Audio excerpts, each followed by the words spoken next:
This is, not the Spider-Man I remember. But hey, we'll take it. Meet Rick. Wait a minute. Anyway, Rick was late for school one day. His face was red and sweaty as he sprinted after the bus. His heart was pounding in his chest, but he didn't give up. But then, just as he made it, Rick stumbled into the stop sign, and another one. He tried to compose himself, but before long, he found himself smacked by the door. Talk about a lackluster entrance. When Rick entered the school bus, he was greeted by a sea of students. But as he walked down the aisle, no one wanted to sit next to him, not even the ugly chicks. Then he spotted his friend Trey. While they chatted, Rick looked back at his crush Jill, who was sitting across from them with her Chad boyfriend. Trey told him to cut it out and stop staring at her. He said he couldn't get Jill because he wasn't in the right group. You know how there's nerds, emos, jocks, and mafia members? Unfortunately for Rick, he wasn't in the popular crew. Rick and his class go on a field trip to a science lab that specializes in genetic modification. As they're walking in, he spots Jill talking to a bird. He walks over and makes a fool of himself. Boy got no game. Perhaps he'll have better luck with the other bird. He goes to take a picture of it, but just then, the science guy says no flash photography is allowed. Uh-oh. Rick's flash goes off and the bird spontaneously combusts. Turns out, one side effect of its genetic modifications was sensitivity to light. Jill turns around, but along with everyone else, she doesn't notice. Still though, there's a fire to be put out. Rick does his best but ends up launching it at Jill's boyfriend, Lance. He tries to pick a fight with Rick, pushing him. Jill comes to his rescue, but Lance isn't ready to give up just yet. He prepares to punch Rick when a hand grabs him from behind. It's the CEO of the science company, or as Lance knows him, Uncle Lou. After calming down his knucklehead nephew, Lou greets the students and coughs into a napkin. There's blood on it. Rick notices and asks if he's okay. Lou says yes, it's the good kind of cough blood. Ah, of course. Rick properly introduces himself and Lou recognizes the name. He knew his parents, his mother in particular. He asks how they are, but Rick reveals they passed away. Aside from that, they're fine. We cut to a look at some so-called super dragonflies. An inquisitive Jill takes a closer look and notes that one is missing. It flies over to Rick, who is, for whatever reason, battling a raccoon. Then, the dragonfly bites him. Look, it ain't a spider, but it'll have to do. Rick stumbles home and he's looking awful. His uncle reminds him to feed the fish, but Rick vomits in the fish tank. I guess that counts. He makes it to his room and his uncle follows him. Uncle Albert reads out from a book about puberty and notes that mood swings are common, as are monthly bleeding. Wait, this isn't the right book? Rick falls back in bed and passes out. Meanwhile, Lou's company is undergoing scrutiny from its board of directors. One man stands in front of a painting of Lou, talking all kinds of smack about him. Suddenly, Lou walks out of the painting and around the corner. The man is left flabbergasted as Lou walks into the room. He assures the board his new invention will save the company and his life. That's right, Lou only has 1 hour left to live. Here's an hourglass to prove it. Moving on. He gets in the machine and it seems to be working, but then it breaks down. One board member walks up and basks in Lou's demise. At that moment, Lou grabs the man and sucks out his life force. Guess the experiment was a success after all. Lou is now a bona fide supervillain. He breaks free from his restraints and begins attacking everyone else who's there. Back at home, Rick Googles his symptoms when he suddenly receives a friend request from Professor X. He tells Rick that he has the answers he needs. Then, he gets up and reminisces about his dad. He just can't believe he's gone. He thought he'd live forever. Later, Rick and his class attend the science fair. And there's a special guest. The inspirational Stephen Hawking arrives and lays down some wisdom on the kids. He breaks down the fact that he's actually extremely depressed and wishes he could walk around and do all the things they can do. Everyone is shook. Meanwhile, Rick stares at Jill as he walks. Time seems to slow down. Uh-oh, he bumps into Lance, who warns him to watch where he's slow-mo walking. That's fair. Rick goes to get a sip of water, but finds his hands have become stuck. Upon closer inspection, he finds that they've become sticky and hairy. So nothing's out of the ordinary. Now just to get that other hand free. Oh no, he smacked Lance. A slow-mo fight breaks out with Rick expertly dodging Lance's punches. Or not. He gets sent flying into Stephen Hawking's. Oh god, not the bees! A total frenzy has broken out and Rick is not about to stick around. He'd rather run outside and stick to some walls. As he climbs, inspiration strikes and he begins to break it down. Suddenly, he spots an old lady on the road as a broken truck is barreling down towards her. Without thinking, Rick throws himself between the woman and the truck and pushes her out of harm's way. A crowd of onlookers form and applauds his heroic act and congratulates him on being such a good Samaritan. Rick smiles at them, then turns around to look for the woman. And he pushed her and her dog into a wood chipper. Oh my god. After, Rick goes home and receives a very sharp greeting from his uncle. Fortunately, he catches it. Uncle Albert and Trey are shook, but Rick explains it away. It's easier than it looks, he says. Albert puts the theory to the test, shooting Trey, who reacts significantly slower. Well, the cat's out of the bag. Or should I say the dragonfly?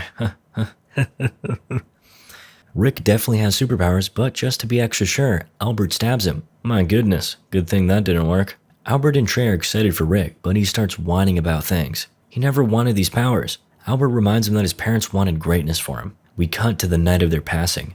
They had just left an opera and were walking down a sketchy alley. What the dog doing? Rick's dad tells him that one day people are going to look to him to be a hero, and when that day comes, he must be ready. However, Rick never expected that day to be now. A robber apprehends his dad, and Rick decides to be a hero. He takes action, but inadvertently causes the man to shoot his mom, and the light post, and the other light post, and now his dad's begging him to stop. But Rick can't. He's being a hero. The robber runs away, traumatized. Rick tends to his father, who asks him to reach into his jacket and retrieve a ring. As his father recalls the importance of this heirloom, it slips. Wow, oh, okay. Well, he gets it back, and back in the present, he decides he's not worthy of the ring. He tosses it, but it comes right back, into his eye. Suddenly, he hears screaming, gunfire, and animal noises coming from Jill's house. She comes outside and they chat for a bit. Oh, and her fence is electric, cause why not? Then Lance pulls up in his whip, cutting their conversation short. But she does say that Rick could give her a ride sometime. He turns back to look at his car, and well, it's a bicycle, and now it's gone. Jill heads off. Oh look, some birds, and they're gone. Back in his room, Rick receives another message from Professor X, but this time it's a video. He says he can help him train, but then the video starts bugging out and Rick can't make out what he's saying. Something about deleting his internet history. After the call, he gets a pop-up ad about a car loan. Great, just what he needs. Rick goes to the bank to get that car loan, but gets denied. He says he really needs this, but the teller says, I missed the part where that's my problem. Classic. At that moment, a gunshot goes off. Someone is robbing the bank and Rick and his aunt make a run for the door, but so does their would-be robber.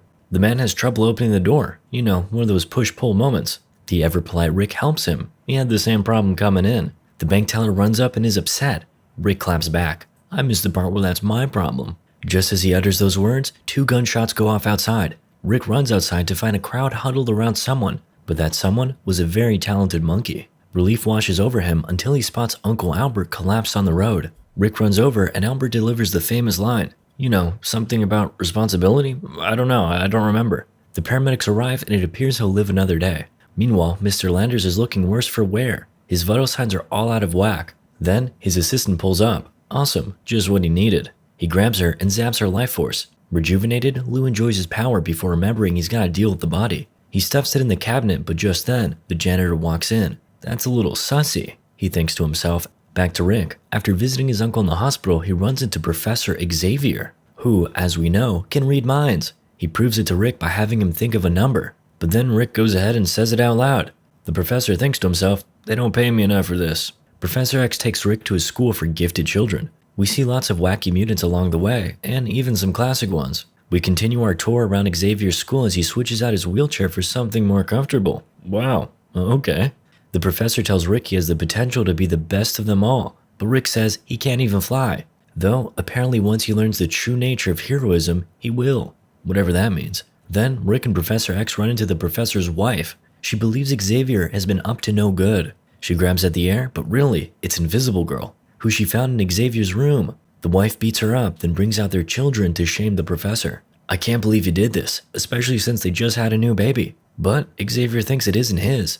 The baby uses its telekinetic powers to launch him away. Yep, gotta be his. With Xavier gone, rip in peace, his wife steps in. She reveals to Rick that the key to being a superhero is making a costume. Makes sense. He gets straight to it, doodling away a number of designs, some good, some bad, and some we just won't talk about. At last, he finishes up, and just as Trey walks in, he's very impressed with the suit, especially how Rick managed to make the fabric breathable and even see-through. Oh wait, he didn't. Now blind and unable to breathe, Rick collapses. By the time night comes around, he's made the necessary adjustments and is about to perch menacingly on a gargoyle. Hey, this is that guy's usual spot. They agree to share, but actually this is kinda weird. Then they get to chatting about their powers. This guy can light himself on fire, but wait, that means he's on fire. The man collapses in pain as Rick gets the fire extinguisher. That's not how you… oh, whatever. Moving on. Rick gets a job at a newspaper place, supplying photos of Dragonfly.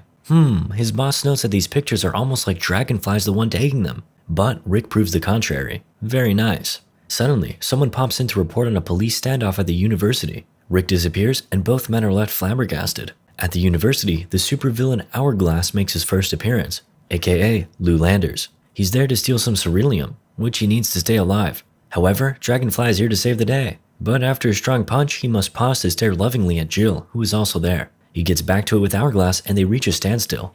The camera spins around as they spit out generic hero and villain one-liners. However, things end up going too fast and they need a break to puke. Understandable.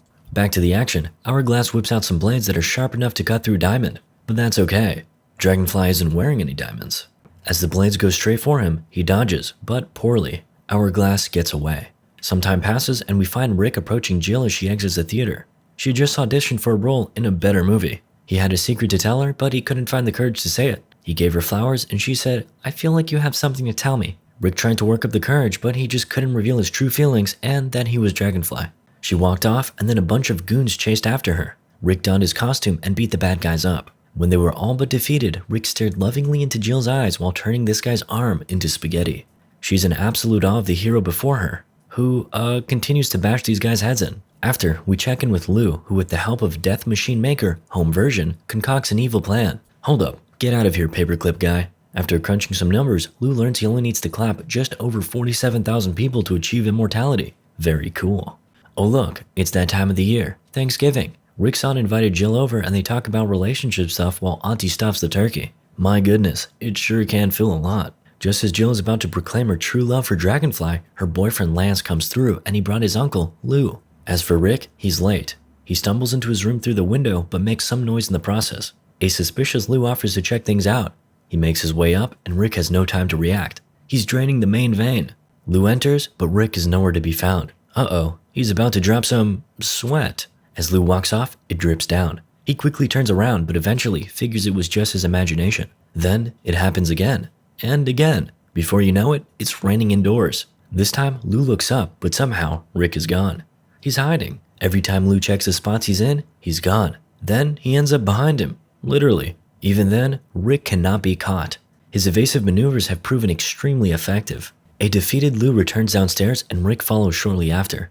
At dinner, Rick and Lou notice each other's scratches and bruises. Lou claims his came from a girl on Craigslist, while Rick says his came from a guy on Craigslist. In that moment, Lou realizes that Rick must be Dragonfly, but Rick remains none the wiser. Lou and Lance head out, leaving Rick and Jill to share a moment together. They talk about Dragonfly and lovey-dovey stuff.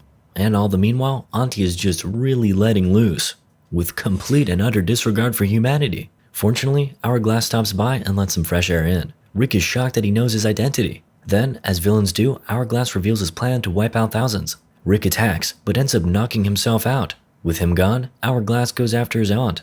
At the hospital, we learn that she is Rip in peace. However, Rick's uncle just woke up from his coma. It's imperative he doesn't hear any bad news that may shock his mental state.